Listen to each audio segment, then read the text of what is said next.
Hi everyone, स्वागत है आपका अपने YouTube चैनल क्रेजी पॉलिटेक्निक पे। हम उम्मीद करते हैं कि आप लोग स्वस्थ होंगे, मस्त होंगे और अच्छे से सारे वीडियो को जितने भी हम अपलोड किए हैं सारे वीडियो को आप लोग देख लिए होंगे।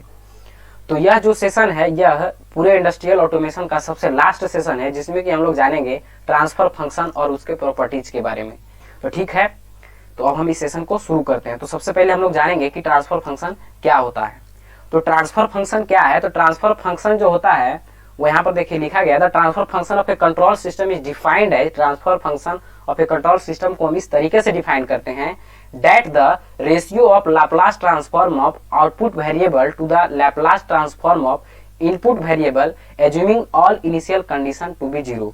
तो ट्रांसफर फंक्शन हमारा क्या होता है? तो ट्रांसफर फंक्शन होता है Laplace transform of output variable to the Laplace transform of input variable. दोनों का जो रेशियो होता है वह जो आता है वो हमारा ट्रांसफर फंक्शन आता है। कब? जब ऑल इनिशियल कंडीशन उसका जो होता है वो जीरो होता है तब।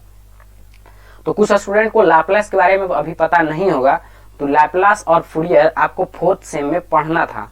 अगर आप लोग पढ़े होंगे तो कुछ कुछ आपको पता होगा। और यहाँ पर अभी लाप्लास हमें बताने की यहाँ पर जरूरत नहीं है क्योंकि आपको अभी इसका रिक्वायरमेंट उतना नहीं है। बस यहाँ पर जानना था कि यह जो होता है ट्रांसफर फंक्शन वो लाप्लास ट्रांसफॉर्म होता है output variable to the Laplace transform of input variable होता है जब हम सारे इनिशियल कंडीशन को जीरो रखते हैं तब।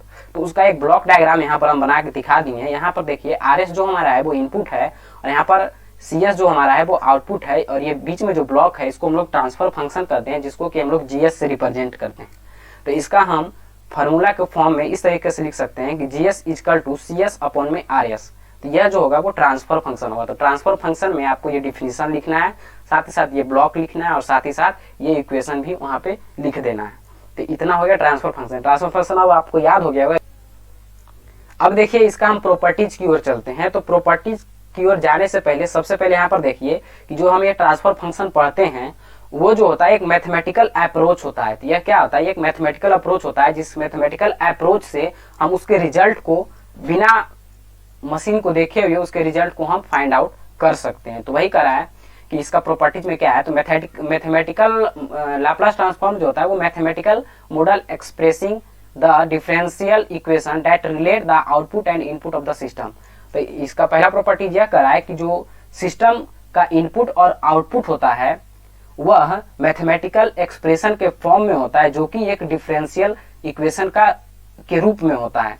तो वही ये पॉइंट करा है कि सबसे पहले जो ट्रांसफर फंक्शन का प्रॉपर्टी जो सबसे पहला प्रॉपर्टी है कि इसमें जो होता है इनपुट और आउटपुट इसको हम रिलेट करते हैं, इसको हम एक्सप्रेस करते हैं मैथमेटिकल ऑपरेशन में जो कि डिफरेंशियल इक्वेशन के फॉर्म में होता है। जो कि यहाँ पर आप आगे जब पढ़िएगा तो देखिएगा, यहाँ पर भी आप देख सकते हैं कि यहाँ पर आरएस और सीएस जो है ये इनपुट और आउटपुट है और यहाँ पर ये मैथमेटिकल एक्सप्रेशन के रूप में है, यहाँ पर मैथमेटिकल अप्रोच के रूप में ये है। तो पहला प्रॉपर्टीज यही इसका कहा कि जो ट्रांसफर फंक्शन होता है उसको हम मैथमेटिकल फॉर्म में रिप्रेजेंट करते हैं उसके आउटपुट और इनपुट को। दूसरा इसका प्रॉपर्टीज कह रहा है कि इंडिपेंडेंट ऑफ जो ट्रांसफर फंक्शन होता है वो independent of magnitude and nature of input. जो ट्रांसफर फंक्शन होता है वो इनपुट के मैग्नीट्यूड और उसके नेचर से इंडिपेंडेंट होता है कि वो किस नेचर का उधर से हम यहाँ पर इनपुट दे रहे हैं वो किस नेचर का है, उसका क्या मैग्नीट्यूड है, उसको उससे ट्रांसफर फंक्शन पर कोई प्रभाव नहीं पड़ता है, उससे ये इंडिपेंडेंट होता है। मतलब उस पर किसी तरह का इसमें डिपेंडेंसी नहीं होता है। किसका? ट्रांसफर फंक्शन का। तो दूसरा प्रॉपर्टी क्या कहा कि इनपुट में चाहे हम कितना भी मैग्नीट्यूड का कोई भी चीज, कोई भी सिग्नल या कुछ भी हम वहां पर इनपुट में कितना भी मैग्नीट्यूड का दे दें और किसी भी नेचर का दे दें तो उससे हमारा ट्रांसफर फंक्शन में कोई चेंज नहीं होगा। ये इसका कहने का मतलब हुआ। तो independent of the magnitude and nature of the input, उसके इनपुट और मैग्नीट्यूड से वो इंडिपेंडेंट होता है। नेक्स्ट है कि it does not provide any information about physical structure of the system. यहाँ पर यह जो है ट्रांसफर फंक्शन वो मशीन जो भी इक्विपमेंट है उसके फिजिकल स्ट्रक्चर के बारे में हमको कोई इंफॉर्मेशन नहीं देता है। ट्रांसफर फंक्शन जो उसका है वो फिजिकल प्रॉपर्टीज के बारे में हमें कोई इंफॉर्मेशन नहीं देता है कि उसमें कितने सिस्टम लगा हुआ है, कितना उसमें इक्विपमेंट लगा हुआ है, कितना एलिमेंट लगा हुआ है, उसके बारे में कोई भी जानकारी हमको जो है वो ट्रांसफर फंक्शन नहीं देता है। तो तीसरा यही कह रहा है कि does not provide any information about the physical structure of system. System के फिजिकल स्ट्रक्चर के बारे में कोई भी इंफॉर्मेशन हमको ट्रांसफर फंक्शन नहीं देता है। देखिए नेक्स्ट पॉइंट क्या कर रहा है कि the transfer function of physically different system can be identical. मतलब कि अलग अलग तरह के सिस्टम का जिसका कि फिजिकली जो अपीयरेंस होता है उसमें जो एलिमेंट लगा हुआ है वो अलग अलग हो सकता है, लेकिन ऐसा भी हो सकता है कि उसका ट्रांसफर फंक्शन आइडेंटिकल हो, मतलब मशीन सेम नहीं हो। मतलब दो मशीन का अगर हम यहाँ पर कंपेरिजन कर रहे हैं तो दोनों मशीन का फिजिकल स्ट्रक्चर जो है वो सेम नहीं होगा, फिर भी हो सकता है कि उसका जो ट्रांसफर फंक्शन है वो सेम हो जाए, क्योंकि ट्रांसफर फंक्शन जो होता है उसके फिजिकल स्ट्रक्चर पर डिपेंड नहीं करता है कि उसमें कितना एलिमेंट लगा हुआ है। इससे ऊपर जस्ट यही पॉइंट बताए थे कि उसका फिजिकल स्ट्रक्चर पर जो ट्रांसफर फंक्शन होता है वो डिपेंड नहीं करता है कि इसमें कितना एलिमेंट लगा हुआ है, कैसा कैसा मशीन लगा हुआ है, उस पर वो डिपेंड नहीं करता है। तो वही इसका कह रहा है कि डिफरेंट फिजिकल स्ट्रक्चर का जो मशीन होता है उसका ट्रांसफर फंक्शन हो सकता है कि वो आइडेंटिकल हो जाए, सेम हो जाए।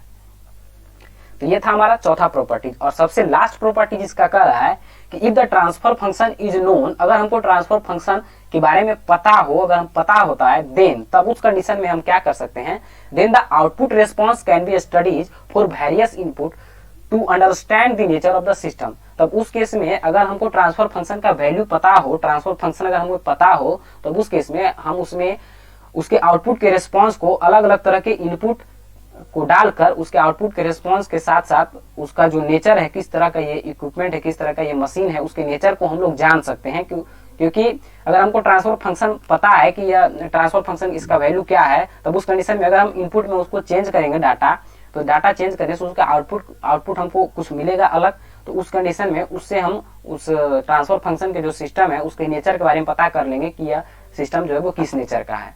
तो ये सब जो है वो प्रॉपर्टीज ऑफ ट्रांसफर फंक्शन है। तो देखिए एक बार और हम इस सारे पॉइंट को पढ़ देते हैं, आप देखिए सुनिए ध्यान से। Mathematical model expressing the differential equation that relate the output and the input of the system.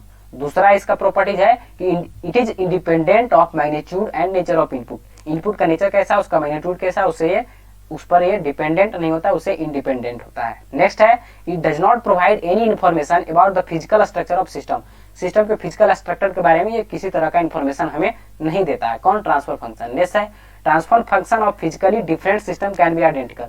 Transfer function अलग अलग सिस्टम का हो सकता है, जो कि बिल्कुल अलग है, उसका जो ट्रांसफर फंक्शन होता है वो हो सकता है कि आइडेंटिकल हो जाए, सेम हो जाए। और सबसे लास्ट का रहा है कि the transfer function is known, अगर हमको ट्रांसफर फंक्शन पता हो तब then the output response can be studies, तब उसका आउटपुट रिस्पॉन्स को हम लोग अध्ययन कर सकते हैं फॉर वेरियस इनपुट, अलग अलग इनपुट देकर to understand the nature of system. System के नेचर को अंडरस्टैंड करने के लिए अलग अलग इनपुट देकर उसके आउटपुट के रिस्पॉन्स के साथ साथ और आउटपुट के रिस्पॉन्स को देकर उसके नेचर के बारे में हम पता लगा सकते हैं। तो यह था हमारा ट्रांसफर फंक्शन पर सेशन, जो इसमें कि हम ट्रांसफर फंक्शन के बारे में देखें, उसके ब्लॉक को देखें और साथ ही साथ उसके प्रॉपर्टीज को देखें। तो हम उम्मीद करते हैं कि आपको समझ में एक बेहतर कॉन्सेप्ट आपके दिमाग में आ गया होगा ट्रांसफर फंक्शन और उसके प्रॉपर्टीज के बारे में। तो अगर आपको थोड़ा सा भी मदद मिलता है हमारे वीडियो से, तो वीडियो को लाइक करें, चैनल को सब्सक्राइब करें, अपने दोस्तों में शेयर करें। ठीक है, मिलते हैं नेक्स्ट वीडियो में। अगर आप लोग को लिक्विड लेवल कंट्रोलर जो है, जो हम पीडीएफ भेजे हैं, जो एक स्टूडेंट भेजे थे, उन्हीं का पीडीएफ हम भेजे हैं, तो अगर उसमें आपको समझ में नहीं आए तो आप हमें इस वीडियो में कमेंट करके बता दीजिएगा। तो उस पर हम शाम रात के 8 बजे तक अगर कोशिश करेंगे, अगर बना वीडियो तो हम बना के आपको अवेलेबल करा देंगे। तो ठीक है, मिलते हैं नेक्स्ट वीडियो में। इस वीडियो में इतना ही, धन्यवाद।